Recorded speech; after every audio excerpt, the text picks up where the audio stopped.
Gazing upon our world from a distance, it appears peaceful and calm. But the reality is far different. The repercussions of climate change are approaching us all, and we all contribute to this impact.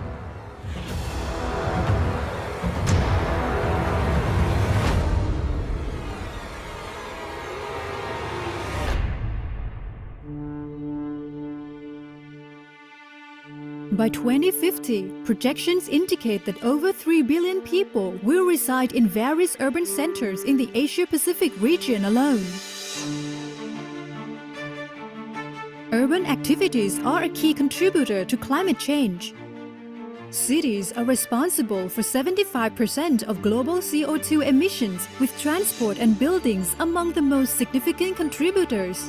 And since 2012, the Asia-Pacific region has collectively been responsible for more than half of global greenhouse gas emissions yearly. The repercussions of climate change are imminent and befalling us all. 6 Asian nations are among the top 10 countries most affected by climate change, with the Philippines ranked the 4th and Thailand ranked the 9th.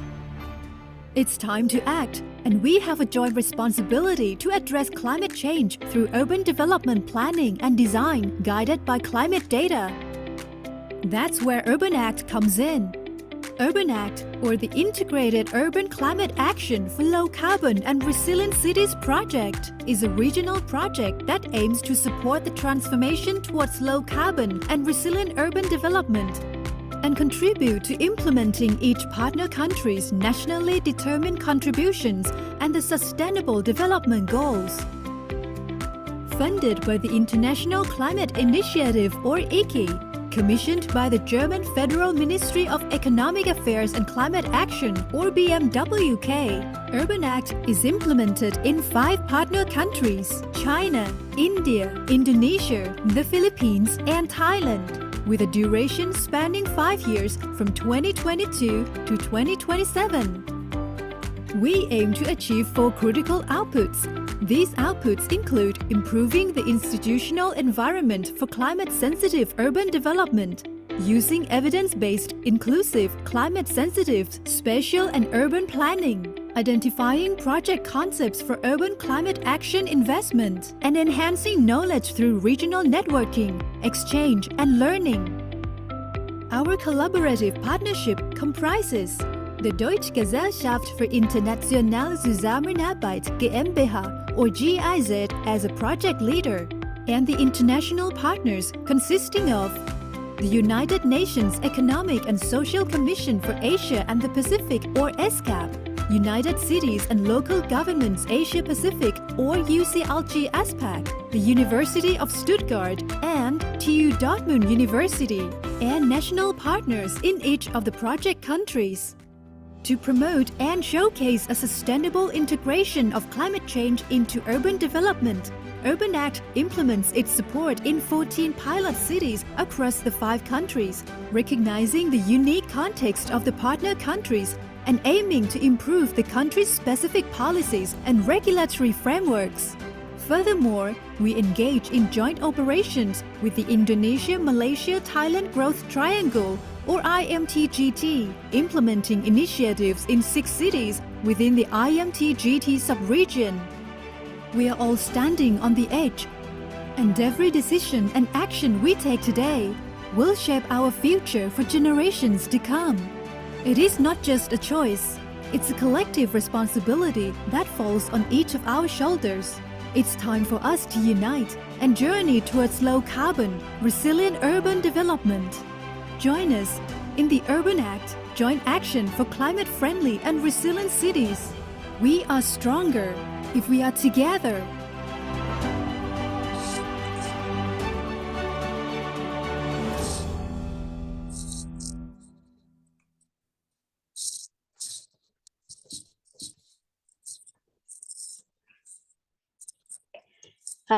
Good morning and good afternoon, everyone. But I hear some echo. All right, sorry. Good morning and good afternoon, everyone. Welcome to the first Urban Act. Welcome to the first Urban Act webinar series on climate conscious cities. My name is Nur Hamida. I'm joining from Jakarta. I will be the moderator for this webinar. This webinar is part of the Urban Act. Urban Act is since you have seen the video, is the short-term name of the Integrated Climate Action for Low Carbon and Resilient Cities, a multi-year initiative implemented in 5 countries across Asia and funded by ESCAP. For the first series, we pick a topic that's very relevant and very important to you. Climate finance, where are we after COP28? Barriers and opportunities for cities. We have our expert speaker now, Mr. Yunus Arikan and Mr. Alastair Meyers, joining us from Bonn and London. Welcome, Yunus and Alastair. Thank you very much for joining us very early in the morning in your time zone. But before we listen to our expert speaker, I would like to also welcome Mr. Heinrich Gudanus and Mr. Omar Siddiq joining us from Bangkok. So as this is the first webinar in the series, I would like to invite Mr. Heinrich Gudanus first to give his remarks, to give us the broader context of the Urban Act project. Mr. Heinrich Gudanus is the project director of Urban Act from GIZ. Over to you, Heinrich. Thank you very much. Good afternoon, and thank you to all the attendees for joining our first Urban Act webinar. My name is Heinrich Gudanus, as Ibu has already mentioned, and I'm the GIZ director for the Urban Act project based here in Bangkok. So I'm very happy to be here today and briefly provide some context for this inaugural session of our monthly Climate Conscious Cities webinar series. First, I would like to thank, of course, our colleagues from ESCAP for organizing this session, as well as our colleagues in the countries and at the regional level for supporting the effort. And secondly, of course, I would like to thank our moderator, Ibu, as well as our speakers, Mr. Yunus Arikan from ICLE and Mr. Alastair Meyers from CCFLA.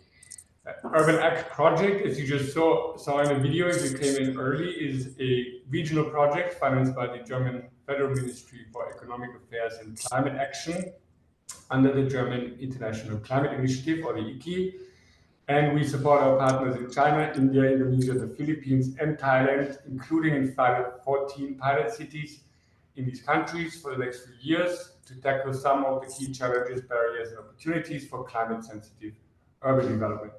While we do have a certain geographic focus on our technical support, we also aim to create some meaningful spaces for knowledge transfer, peer learning, sharing, benefiting also other countries and cities in the region as well, with the help of our partners at ESCAP and UCG ASPAC. In this webinar series, we'll also provide a platform and connect to other projects and other organizations working in the region on this topic to share their knowledge, but in particular, we also will invite country and city representatives to share their concrete experiences on the ground. So we can look forward to this year and our monthly webinar series, and we hope that we can really provide some good input and inspiration for you. The general focus of Urban Act is to support multi-level governance or vertical integration, really with a specific view on how can we enable better climate-sensitive urban planning, but also to support identifying project ideas for urban climate action and helping cities to close the gap towards bankable projects and also access to finance. And this last point, the very important point we know, is where this webinar today is coming in, looking specifically at opportunities for urban climate finance. So we are very thankful that Yunus is joining us today, given the key role that ECLE plays in representing the interests of local governments at the international climate negotiations. We have seen over the last years that cities and local governments are given an increasingly prominent role also at the stage of the climate change COPs. This was also at the COP28. I think, and this also means that really the importance of cities and urban spaces has been understood for tackling the goals of the Paris Agreement, both with regards to low carbon and resilient development. It acknowledges, of course, also the importance of multi-level cooperation, interrelations between the national, subnational, and the local level to really systematically address the issues at an urban scale, given also the different mandates that different organizations at different levels have. but it also recognizes very much the key role that the local government can play and city administrations play, and in particular also that mayors play, standing at the forefront of this effort. So that's very good. And I think at the COP28, it was good to also see that the international community has made some additional pledges and launched additional initiatives to help address this issue, including by providing finance targeted at urban climate action. So that's great. And Yunus will be able to tell us more in detail about this in a moment. Secondly, we're also, of course, very thankful to Alistair to be here with us, who will share on the work of CCFLA as a network that tries to link together different initiatives, projects, organizations that work to support countries and cities on climate-sensitive urban development, and really try to help close the gaps between the different stages of their support. So we are all, as project implementers, supposed to work in synergy and in line with these different initiatives. So that ranges from technical assistance for policy and planning to project ideation to preparation and, of course, implementation finance to make sure that in the end we can really reach robust and concrete actions on the ground. And Urban Act is very happy to be part of this community. Last but not least, I would like to highlight that this regional webinar series is part of a larger capacity development approach under our joint project, and it will be complemented by regional trainings, by opportunities for peer exchange, as well as by activities at the country or the city level, including trainings and on-the-job learning and so on. So in particular, for our partner countries and cities who are present here today, I would really like to encourage you to listen in, get inspired, and inform our teams on the ground if any specific topic or aspect sparks your interest, so that we then might be able to provide follow-up technical support to our direct assistants in the countries. So with this, I would like to thank all of you again for joining, and our moderator and speakers for leading us through the session. And I hope for a fruitful and successful first Urban Act Climate Conscious City webinar. Many thanks, and handing back to you. Thank you very much, Heinrich, for the opening remarks and giving us the broader context of the Urban Act and what's the objective, and also the position of this webinar, how the importance of the topic to implement the Urban Act mission to strengthen cities' capacity in climate action through vertical and horizontal integration. So next, I will invite Mr. Omar Siddiq, Urban Act Project Coordinator. Omar leads the implementation of Urban Act under ESCAP to give us more detail about this webinar series. Over to you, Omar. Thank you, Noor. Ladies and gentlemen, distinguished guests and esteemed colleagues, it's really my honor and privilege on behalf of ESCAP to welcome all of you to our inaugural Climate Conscious Cities webinar. On the topic of climate finance, where are we after COP28, barriers and opportunities for cities. Colleagues, today's discussion on climate finance is really of paramount importance, especially in the aftermath of COP28, where we see now efforts to agree on a new collective quantified goal on climate finance to hopefully be adopted at COP28 are being negotiated. The motto that I come across a lot following the global climate negotiations is nations talk and cities act. And it's really under that motto where cities have become more visible in global climate policy over the past decade. So why is it vital for climate conscious cities to gain from these global developments? Let me begin by providing a bit of backdrop to our conversation today. Cities' efforts for transformational and just climate adaptation are in particular severely hampered by financial limitations. According to the 2021 State of City Climate Finance Report by the CCFLA, only 10% of overall climate finance directed towards cities currently goes to adaptation and resilience efforts. This shortcoming is representative of the overall urban climate finance gap. Climate finance flows for cities reached an estimated average of US $384 billion in 2017 to 2018, but this is far below the estimated 4.5 to 5.4 trillion needed each year under 2030 to support low carbon and climate resilient urban development and infrastructure solutions. We all know the coronavirus crisis worsened this scenario, with many cities suffering revenue losses from sources like transport fees, increased health and social expenditures, and having to put on hold spending for innovative climate-smart infrastructure. Cities do face these major financial, institutional, and political barriers to unlock climate finance. The most common barriers are budget constraints, high debt and low creditworthiness, limited or no borrowing capacity, little capacity to raise own source finance and prepare project proposals for investment, and very few bankable projects of sufficient size. To respond faster and at scale to the climate emergency and its economic, social, and health impacts, cities require more support to access finance, develop innovative, workable, and investor-ready funding models, and at the same time, national governments need to create investment-friendly enabling environments for climate finance to flow to the local level. So colleagues, as we delve into the discussions today, we will explore these issues, the progress made in climate finance post COP28, and where we need to be going forward to COP29 and beyond. We will examine the barriers hindering the flow of funds towards climate resilient projects and initiatives aimed at urban areas, which can scale up support in the Asia Pacific. National governments, international organizations, and financial institutions all have a role to play with cities in providing technical and capacity support and channeling climate finance to the local level. So what are we doing at ESCAP? As part of the Urban Act project, which was previously introduced by my colleague Heinrich, our partnership with the Cities Climate Finance Leadership Alliance will be launching the region's first standardized methodology to assess enabling framework conditions for city climate finance at both national and urban levels. As we know, this is a multi-scalar challenge.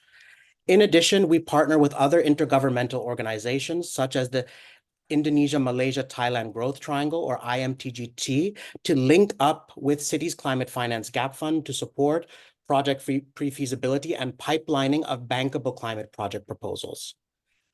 And among others, in Q2 this year, we will also launch a 6-course regional training program and masterclass, including a dedicated class on enabling city climate finance and project preparation. Lastly, let me just say this webinar series is not just about a talk shop and then we go back to our desks and business as usual. The Urban Act Project Partnership is one of the German Federal Ministry for Economic Affairs and Climate Action's largest financial investments for sustainable urban development worldwide. So we are using these webinars for strategic purposes to identify more effective technical assistance, more impact-driven capacity building, and more cutting-edge knowledge generation to benefit you during the next 4 years and beyond. I encourage you to actively participate in today's discussions. Ask the difficult questions, the probing questions, and share your perspectives in the chat so we can follow up with you even after this webinar. Thank you for joining us today, and I look forward to a fruitful and engaging conversation on the critical topic of climate finance for our cities. Thank you very much, and Madam Moderator, I yield the floor to you. Over.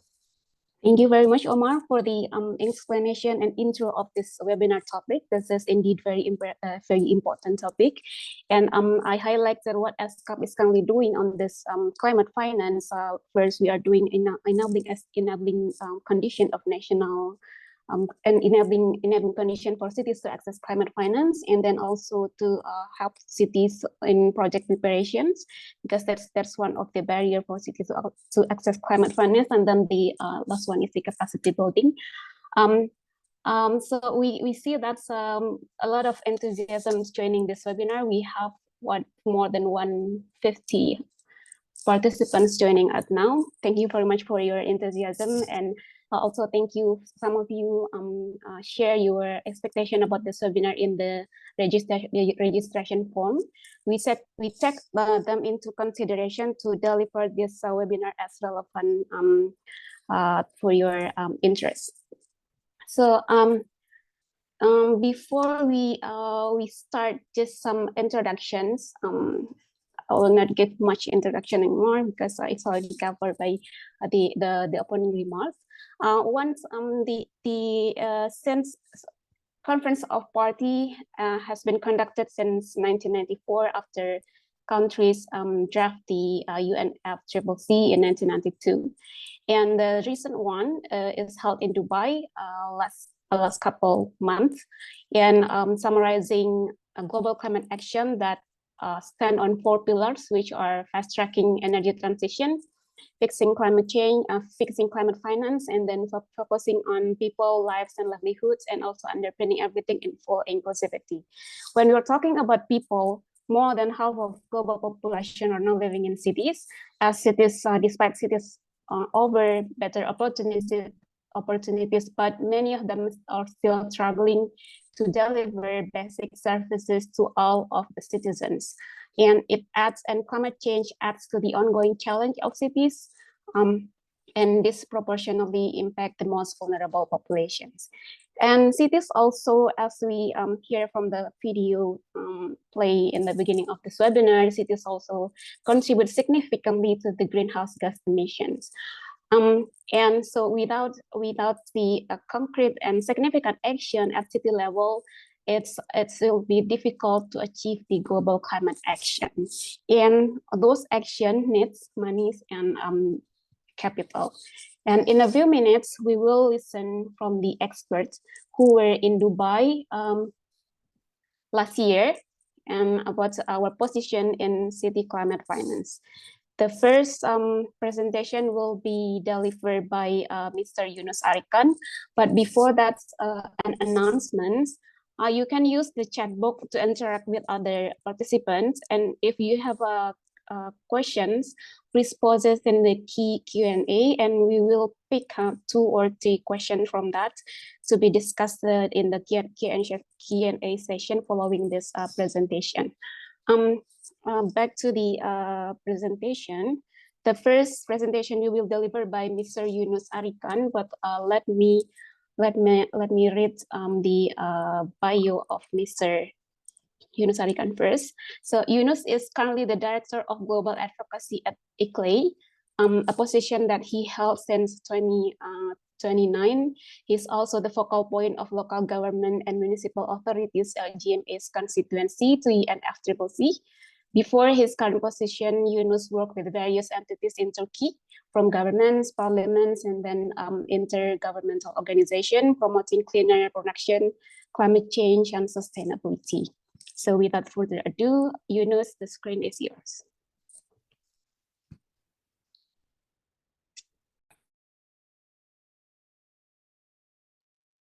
Thank you, Nur. Thank you, moderator. It's a great pleasure and honor to join this inaugural webinar of the Urban Act project. So in that regard, I would like to thank for all the partners. First of all, congratulate them for kicking off your interesting project. GIZ, ESCAP, UCL, ESCAP. We have been working with all of you for so many years over this process of multi-level action and urbanization, both in the region but also globally. And on behalf of ICLEI, I'd like to express once again our sincere wish to success of your events. And I'm hoping many of our members and ICLEI's network in the region would also be hoping to engaging you in the implementation of the next steps of your project. And I think it's also a very timely initiative that you consider this global process, because let's remember Asia Pacific is the focus of ESCAP, even though in the UNFCCC jargon or regional differentiations, Emirates is a member of Asia Pacific. It's a COP on behalf of Asia Pacific. And the next COP, Azerbaijan, the next host of the COP, Azerbaijan, is a direct member of ESCAP. Therefore, it makes even more sense for ESCAP to be involved in this process. And it's very good that the region, cities, the nations in the region are focusing on urbanization. And we will see how much you were actively involved in the COP as well.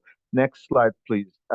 I have seen in the preparatory messages, there were so many good questions. So it's not just completely out of the blue of those participants.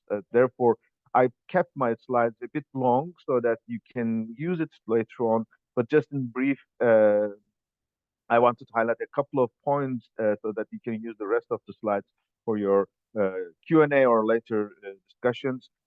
Just who is LGMA? ICLA is a global network, and we have a huge membership in the region as well. But LGMA speaks for the whole subnational. It's the voice of subnational towns, cities, and regions in the UNFCCC process since '95. And we are been engaging not just on the end of the year, but throughout the year with the secretariat, with parties, so that we contribute into the negotiations, but we're aware it is finally a party-driven process.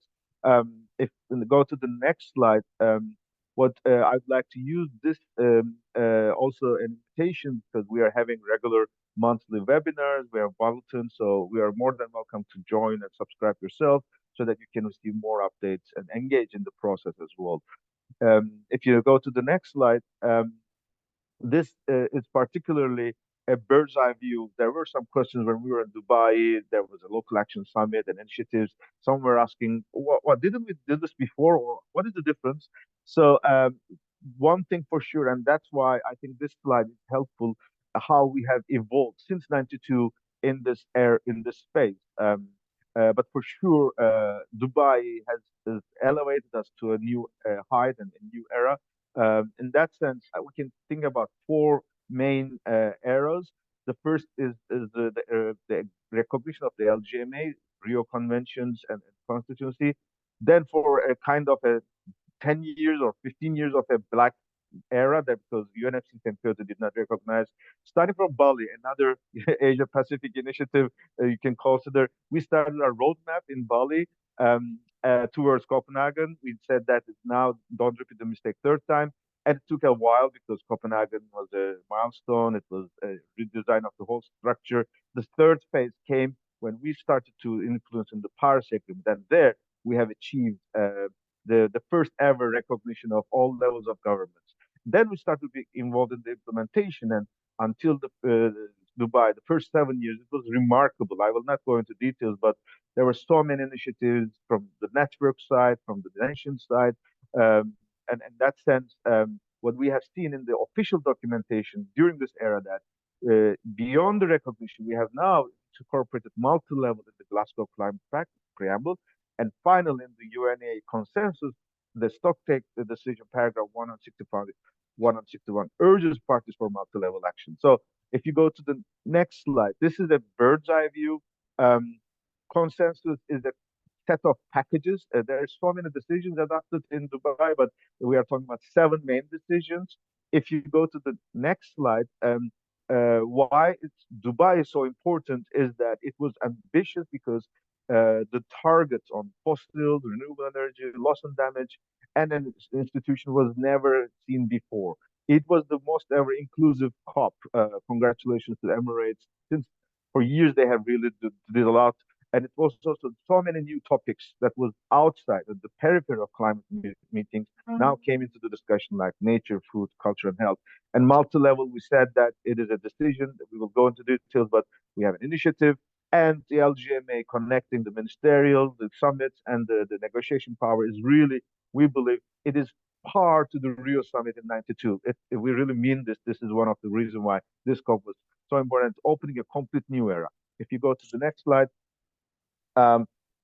in concrete terms, there are 15 paragraphs in 3 different decisions that is particularly referencing to multi-level action. The one that is finance is related to the loss and damage. The term subnational direct actors is for the first time in the UNFCCC document, and it also has impacts to the finance, other finance initiatives. Stocktake has several paragraphs, but the most important one is that parties are urged to join efforts for multi-level action, and we will see how we will deal with that. Therefore, we have warmly welcomed this initiatives, this outcome from COP28.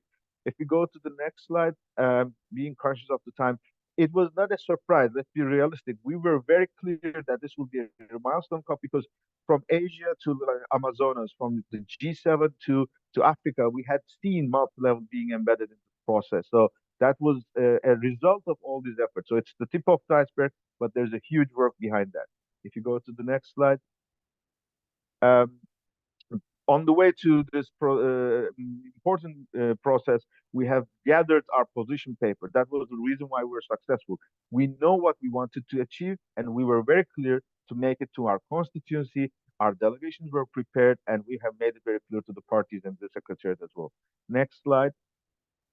The coalition for high ambition multi-level art partners with a unique added value because this was the first time it's not the cities commit to something, but it is the nations who wanted to work with their local engineering governments to bring new NDCs by 2025. I'm very happy that there are so many Asian countries in this initiative. So our task is that you all have to go to your ministers of urbanization, minister of climate primarily, both of them are endorsed this, most of the cases, that how we can work on that delivery so that we can bring new NDCs that is much more multi-level and addressing urbanization. Next slide. It was not just this event. We have been also very happy that the legacy of the Sharm el-Sheikh COP, the first ever urbanization climate ministerial, the first time urban and climate ministers get together, was repeated in Emirates, and it received the momentum from ALCAS, but it also was empowered by the ministers engaged in different levels. We have been asking this as LGMA since 2013, so we are so happy that there was additional progress, and we are so happy. One of your region's representative, mayor of Makati City, was on the podium on behalf of our constituency. That is a demonstration how we are advanced, and we also had regions like Kiribati also in a pair.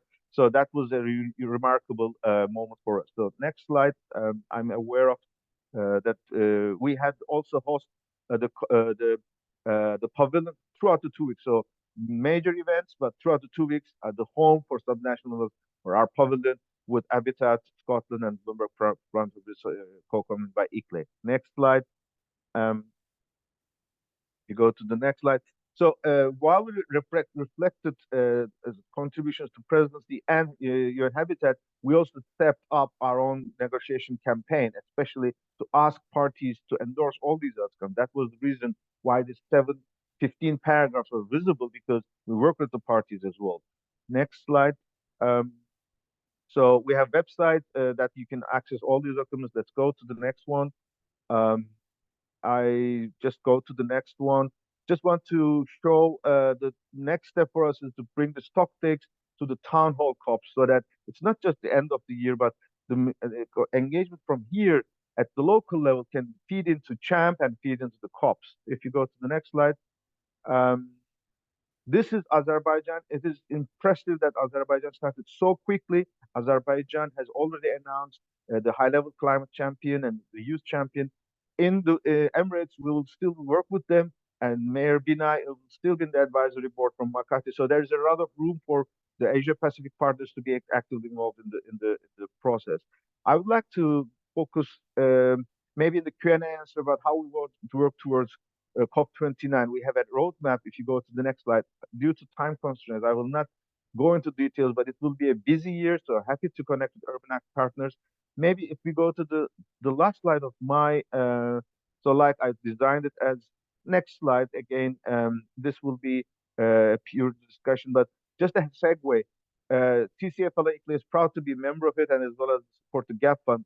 In the UNFCCC, it's still very, very early, but one important point is in the negotiations, there is an important element called Article 6.8, which is the non-market approach. The new Jakartas, the new Dar es Salaam, the new Qum, which are all the cities in the Asia Pacific.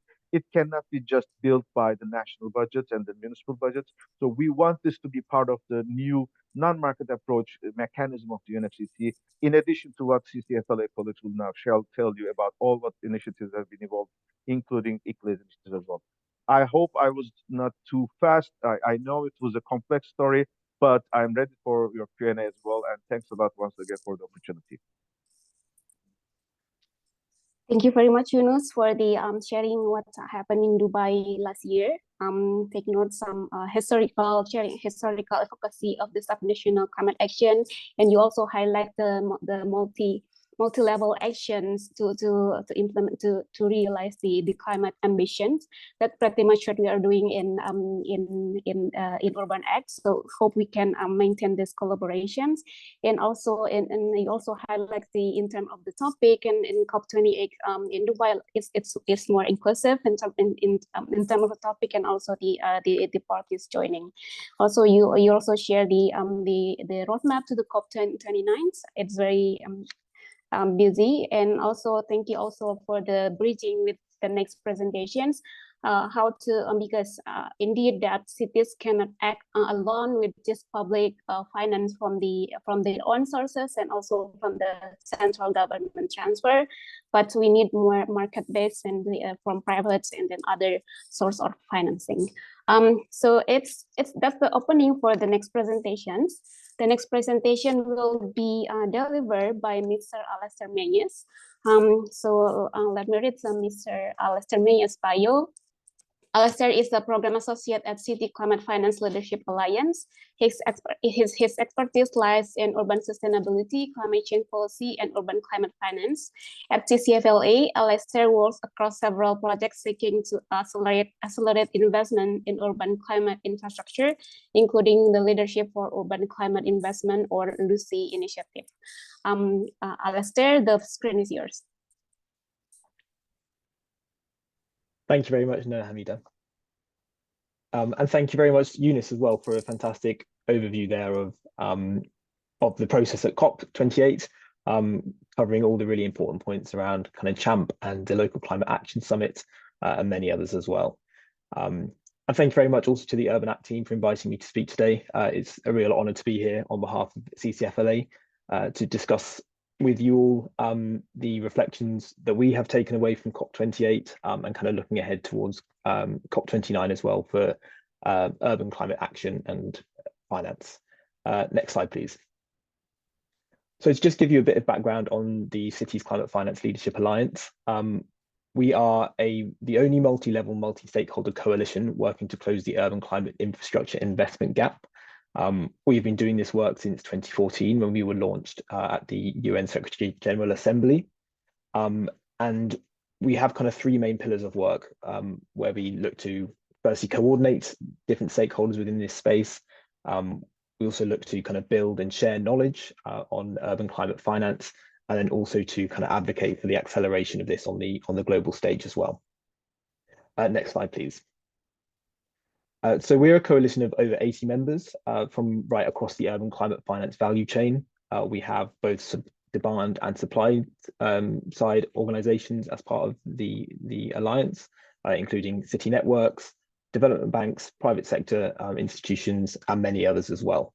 One of the main areas of our work is to coordinate all of these members to kind of develop cohesive messaging around urban climate finance. And if you go to the next slide, please, I can share some of these messages that we identified ahead of COP28 and going forth into COP29 as well. So the first area we identified as part of this process was around adaptation and resilience. We noticed that this was a really important area for our members going into COP28, and there were lots of discussions at COP around the significant barriers to accessing urban climate finance for adaptation and resilience, particularly from the private sector, with a kind of lack of revenue streams and other issues being highlighted at COP. While there was some progress in terms of getting the global goal on adaptation sorted at COP28, we were there was a bit of a lack of progress in terms of this particular topic. So we'll be looking forward to seeing how this can be built upon in 2024. A second topic we identified was around finance for nature. And we saw a real growing recognition for the importance of supporting both nature and climate when developing urban climate infrastructure plans. And there was lots of progress around financing for both joint nature and climate projects here. Some significant developments we identified were around the launch of the City Science-Based Targets for Nature initiative, which will allow cities to set targets for nature projects, track their progress to these targets, and we see this as being really helpful for proving the financial viability of nature projects as well. And then a final point on the kind of finance for nature side of things is that the World Economic Forum have launched their Global Commission on Nature Positive Cities. This was launched just before COP and also met in Davos just last week, and is a group of experts in this area who will continue to kind of advocate for the inclusion of nature financing and in the climate space. So some really great developments we identified in finance for nature at COP. The third point is around loss and damage. I think this was highly publicized during the first few days of COP when the agreement was signed. And as Eunice mentioned, there was a really important inclusion of subnational access to this fund, meaning that cities will be able to directly access the funding when they need it, which offers a really important blueprint for going forward into other negotiations as well. And then finally, we tracked a number of innovative financial solutions, solutions looking at how we can de-risk investment for the private sector and also coming from the public sector finances as well. So if you go on to the next slide, I can talk you through some of the kind of key innovative solutions that we identified. Next slide, please. Thank you. So the first of these was around urban resilience, the Urban Resilience Fund B, which launched actually in 2021, but it was showcasing its first implementation project at COP28, which took place in Nouakchott in Mauritania. This is a really important fund because it provides both a catalytic capital fund, providing finance for project preparation, as well as two main funds providing finance for projects as well. And this is also led by a private sector entity by Meridian. So a really great example of how private sector companies can lead the way in funding urban resilience projects if they take the initiative there. That project is currently just working in Africa, but it provides a great blueprint for other offers that could be expanded globally.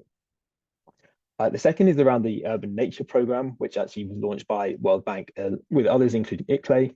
And this is designed specifically for financing urban nature projects, providing both financial and technical assistance to projects, and working alongside existing initiatives like ICLEI TAP and a few others to kind of fit within the wider ecosystem. Currently, this is supporting 20 lighthouse cities to develop these urban nature projects, but there are plans to expand that later down the line as well. Third of these financing mechanisms is the Catalytic Cities Initiative, which is a really interesting program that has launched at COP28.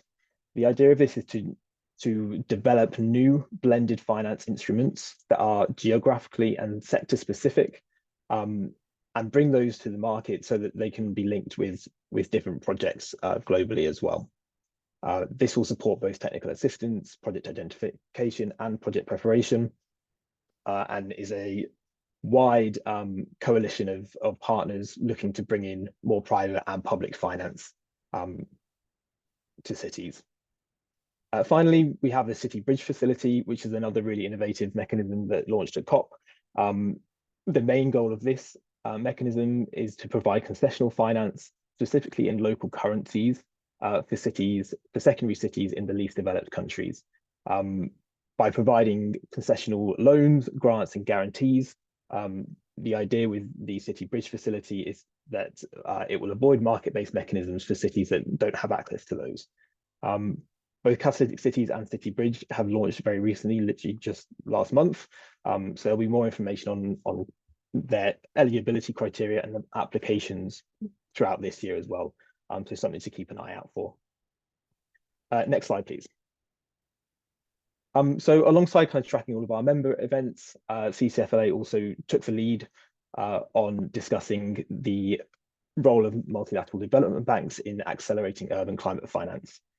We hosted two events at COP, one of which took place during the Local Climate Action Summit, which was led by Bloomberg, and the second of which took place in the IDFC Pavilion and discussed the role of financial intermediaries, including national development banks, public development banks, and the private sector in accelerating the flow of finance from the MDBs to cities. Next slide, please. So this is a really important area of discussion that has been going on in the lead up to COP. We had some discussions at COP, and it will continue to happen in 2024. So I thought I could run you through some of the key recommendations that we discussed in collaboration with 10 of the multilateral development banks for how they could accelerate the amount of finance going into urban centres. So some key kind of areas of recommendation we identified. First was around increasing the volume and share of urban climate finance. Currently, the share of climate finance going to urban projects from MDBs stands at just 21%. So we're looking at ways to increase that percentage going into urban centres. We also suggested improving the urban focus in strategy coordination and tracking, having a systemic inclusion of the term urban when it is when the money is funding urban projects, and also more cohesive tracking of urban climate finance as well, which will really help to understand the flows and the progress being made. The third area is looking into kind of adapting the operating mechanisms of the multilateral development banks, including improving the provision of technical assistance to cities, as well as adopting a programmatic approach to funding these projects, rather than taking on a specific project, looking at kind of wider sectoral programs or geographical programs as well. There was also a suggestion to increase the focus on private capital mobilization. As we're very aware, there is insufficient funds in the public space to be able to finance all of the urban projects required. So MDBs can play a great role here in facilitating the flow of private finance into cities as well. And then the final suggestion is to enhance the policy support and capacity building, working with both national and local governments to improve the enabling environment for finance to reach cities as well. So some really important recommendations here. And it's important to note that we have worked very closely with the MDBs to develop these recommendations and hope to continue discussions in 2024 to get these into reality. Next slide, please. And then just to finish up, kind of where are we now? What are we looking towards in 2024, and particularly moving ahead to COP29 in Baku as well? One of the key areas we're going to be looking at is to continue discussions with the multilateral development banks and to facilitate discussions between them, cities, and the financial intermediaries to ensure that these recommendations become reality. We'll actually be continuing this discussion at the United Nations Environment Assembly in February as well, and have other events planned throughout the year. Secondly, we'll be looking for an acceleration in adaptation finance in 2024. I think there is a lot of appetite for increasing the amount of adaptation finance from the 10% in cities that it currently stands at. And with the key developments in urban nature-based financing, I think there is definitely scope for this to be accelerated in 2024. The third is around mobilizing of private finance at scale. As we've seen, there are some really interesting initiatives working to increase the amount of finance going to public spaces, but we would like to see this kind of accelerated and brought to scale across the globe as well. And then finally, on a kind of more general note, as Eunice mentioned, we'll be looking to agree a new collective quantified goal on climate finance at COP29, with key initiatives such as CHAMP and the Surge initiative happening at COP28. It'll be great to see the subnational agenda represented really closely in these negotiations up to COP29 and included in the final goal on climate finance. So thank you very much for your time. I look forward to any questions. And over to you, Hamida. Thank you very much, Alistair. I appreciate both speakers who use the time very wisely, so I don't have to raise my hand. So just to summarize from Alistair's presentation, so where are we on climate finance that discussed at COP?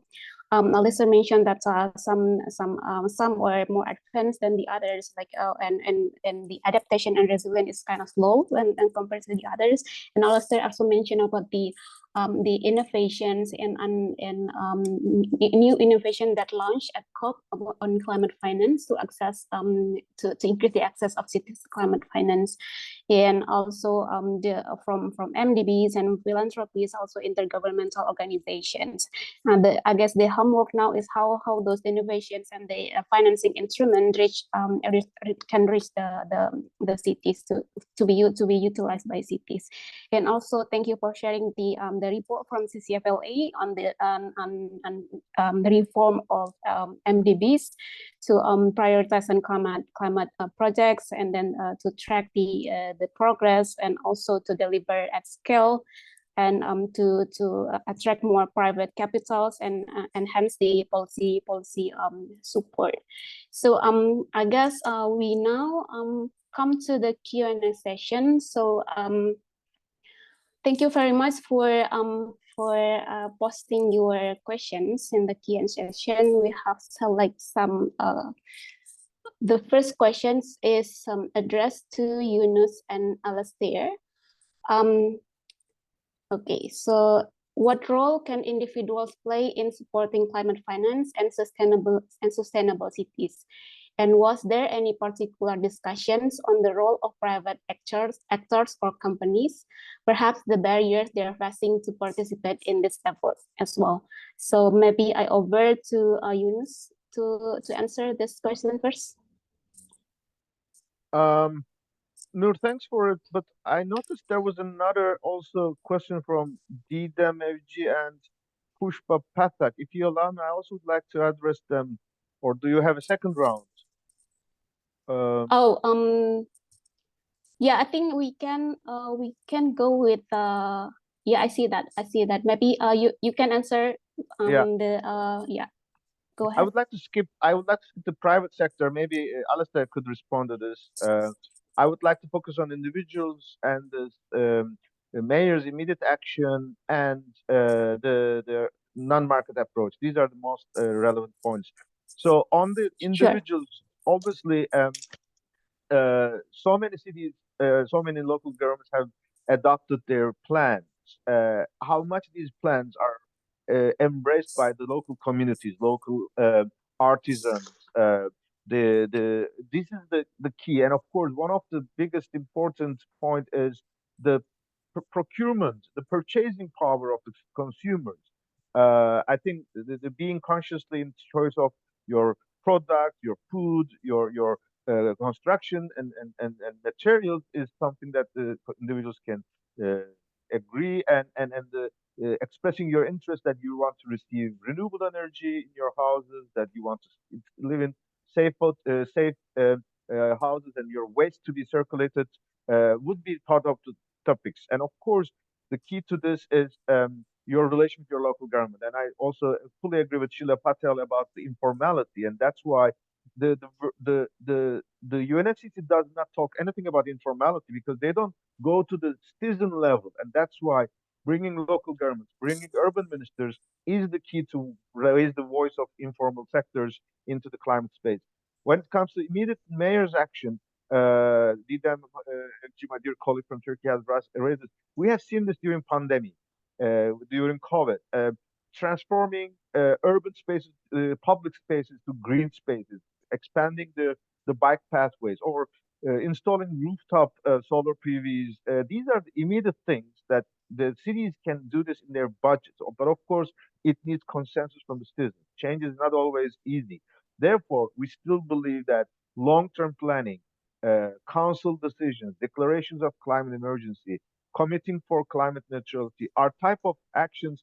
If you can get these kind of strategic decisions, this also enables opposition and ruling parties collectively agreeing, so that this is not only for the action of this current administration, but the next ones can also embrace it, because we have seen it so many times that an investment has been just scrapped because of the change of an election, even from the same parties. That's also very common. But if it is a council decision, if it is a strategic plan embedded into the development program, that's much more viable.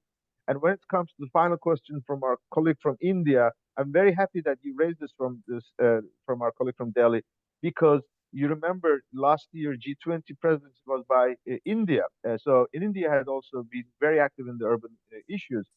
In concrete terms, we have a presentation and we have been in the workshops as well. The logic is that by designing your new city, you have a lock-in effect. You either made a completely unfriendly for climate with the way you design your cities and the way you live in the cities, or you can shift to a completely new urban friendly or climate friendly urbanization. And especially in developing countries, especially in the new cities, these are in the hands of the national governments, of ministers of urbanization or planning. Mayors, even in the secondary cities, can only be responsible for their own territories. If you are constructing, we have seen this, we have discussed with our colleagues in Indonesia. If Jakarta is being relocated, this is not designed by the current governor of Jakarta. It is the National Ministry of Planning of Indonesia who plans this. So our proposal is that there are significant urbanization budgets. Ministers of urbanization have this planning budgets. If we can make sure that they are green enough or they are climate friendly, then we can ask this to be a collaboration between the donors and the investors so that we can demonstrate that it's not a business as usual plan. It is much more environmentally safe, both in terms of mitigation adaptation, and the remaining gap of funds could be part of this non-market approaches.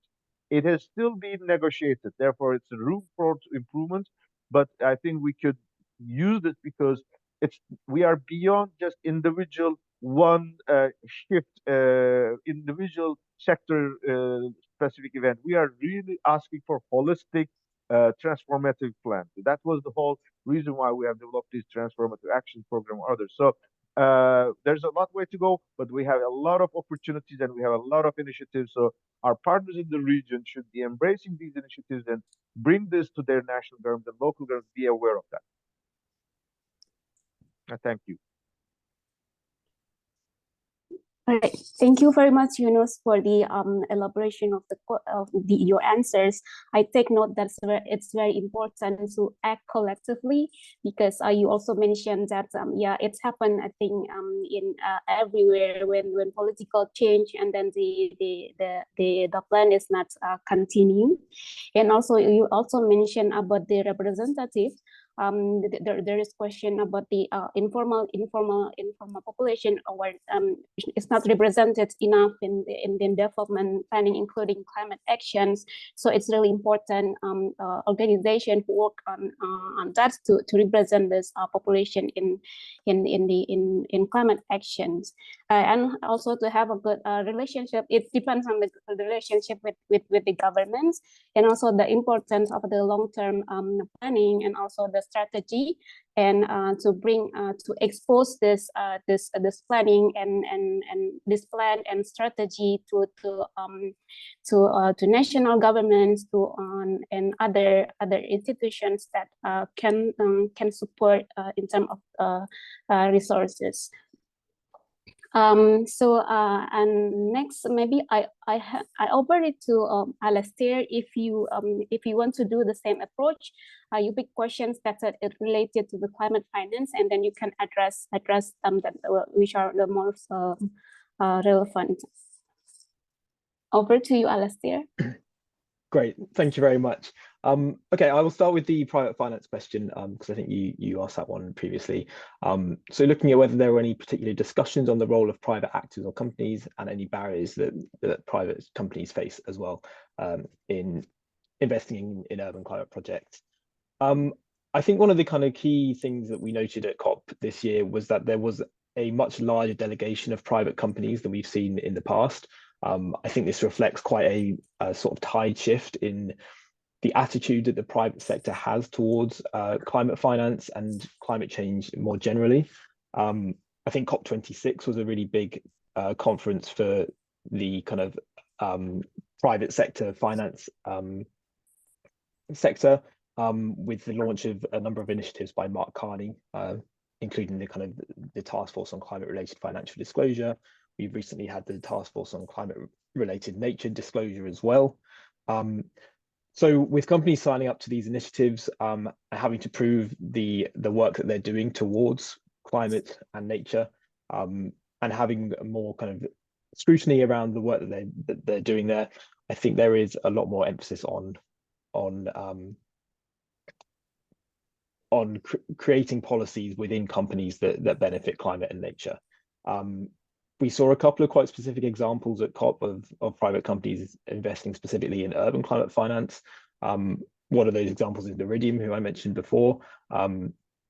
They have a specific mandate to invest in climate-friendly infrastructure projects. And I think that's a model that could be taken into other private sector organizations as well. Assigning kind of set pots of money for specifically climate and sustainability related investments. That said, there are still a lot of barriers for private sector investments in cities. There is always the kind of risk element of urban climate investments that private sector find is quite a barrier to them investing money there. But we have seen a few instruments as well, such as those blended finance instruments that I mentioned, and also other de-risking mechanisms, but like the provision of first loss guarantees and other things in these collaborations between public and private finance that I think are having a big impact, and we're seeing more and more of these mechanisms coming to the fore, and more private companies investing in finance as well. Back to you, Hamida. All right. Thank you very much, Alistair. I take note that the policy is a big barrier, but it's getting better now. Yeah, indeed, like private investments have to come for multiple, approval and an administrative thing. It's kind of challenging. Challenging for them to overcome that, and also it's important for whoever has the project has be clear with the risks and also the profits, how the monies can flow, and also to establish the guarantee that can give some ease feeling for the private company to be involved in the climate actions. So because of the time, do we still have perhaps for the question that's okay, so I'm concerned of the times. So I'm aware that it's already mentioned before, but I'd like to give more weight on. I will ask questions. It's modified from the registration form.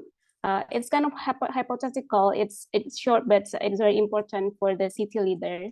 Who's let's say if I have concern on climate action, and I have a position at local governments, what would be the first steps that I need to do to be able to access the climate finance beyond the public budgets?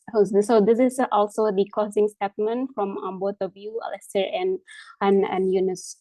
Over to you first, to Alistair, I guess. Great, thank you. I think there are a few things that you can do as a kind of local leader, and there's a lot of support available within the kind of urban climate finance space that will be really helpful. First thing that comes to mind is look at joining a city network. They have the availability of lots of information, lots of resources, and also availability of kind of peer-to-peer learning, and often they will have a project preparation facility as well that is linked to them. So I think that's a really good way of understanding what you need to do to be able to attract finance, and learn from other people who have been through the similar experiences, other cities that have a similar situation, and that can really help to just give you the idea of what you need to be doing to be able to attract this kind of finance. And then I think, to be honest, I think that's kind of the key thing. I think you'll get a lot of information there that will be able to help you to kind of progress and see what the next steps are. So yeah, over to you, Yunus. Thank you, Alistair. Yes. I fully agree, and thanks for your recognition of our work. And overall, like a closing remark, I just typed in one of the Q&A boxes the Transformative Actions Program, which is the pre-visibility pipeline facility of ICLE, and that's the instrument that we'll use also for the City Bridge facility. That is already has reached to significant number of success stories that to bring the capacity of investment to the cities. Our teams are able to support you, so we can access to that.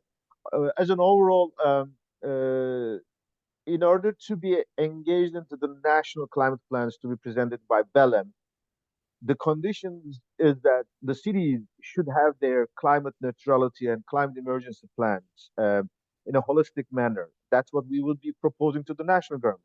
If you want the Indonesian government, Malaysian government to bring those NDCs in a more ambitious way, they should take into account those cities who have this, such plans. So that will be first step. But the cities can also commit or indicate that they're interested. So the national government can also help them, especially those who have been at the beginning of this process. And in that sense, ICLE, CityNet, UCL JASPAC, C40, these are all have access tools to those kind of preparations so that you can immediately respond to those reactions from the national government. So that the goal is that by Azerbaijan, we have to bring some new good examples, and the final results should be brought to BELEM in Brazil in November 2025. But all this has to start now. Therefore, immediate dialogue with your national ministers of environment is essential, and immediate convening your council with this topic. Where is my role in my national climate plan? And that's what we call as town hall COPs. And we can share. We had hosted this in Makati. We had hosted this in Europe and Asia. We had some experiences. We can share this as well. Thank you very much, Lester and Yunus. I take note that first cities need to know what's the needs, of course, with holistically about the climate, and then advocated to the first national governments, and also Lester mentioned to join the city network, because sometimes it's not the money is not available, but the information is not available. So that's why it's important, to mingle with other cities, and then to talk with them. Maybe perhaps you have the same problem and they have the solutions, and then you can exchange the information in the network, and also there are also organizations that provide grants in terms of the pre-feasibility project preparation facilities that cities can take advantage of. So I guess that's the summary of this webinar. I hope that you enjoyed this webinar. Thank you very much again for Yunus and Lester. This is very early morning in your time zone. Thank you for sharing the experience and engage in the discussions. Before I close this webinar, I have several announcements for the next month topic. Since this is a monthly webinar, it is from West to Wealth, innovating for inclusive, low carbon, and resilient waste management solutions. And the second announcement is next month, ESCAP will organize the APFSD, Asia Pacific Forum for Sustainable Development in Bangkok from 20th to the 23rd of February. And some of the session will be available online in ESCAP YouTube channel. Feel free to watch it there or come to Bangkok. And the third, I guess. And after this webinar, you will receive an email that contains okay, this is the please scan this barcodes to give us some feedback so we can deliver better webinar for the futures. And see you again. Hope to see you again on the February 28th. Thank you very much for all the participants joining for different regions for your participations. And do not hesitate to contact us if you have any question about the Urban Act or about the webinar or about this particular topic. And I guess that's all from my side. Thank you very much. Have a good day and have a good evening, everyone. Oh, for the panelists, please stay.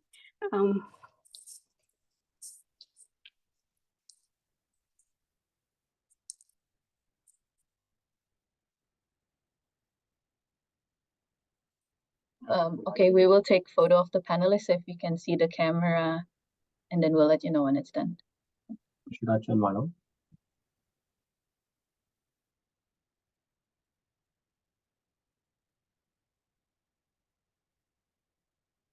Can you count, Rebecca? Yeah, we'll count. Ready? Okay. Okay, ready? 1, 2, 3. Okay, great. I think we heard. Thank you. Okay, thank you so much. Thank you. Can Thank we you, Eunice. Thank you, can we Alistair. leave now? Thank you very much, Eunice and Alistair. It's very nice to Bye bye. Thanks a lot. meet you. Thanks Thank a you lot. very much. everyone. Nice to see you all. Thank you, everybody.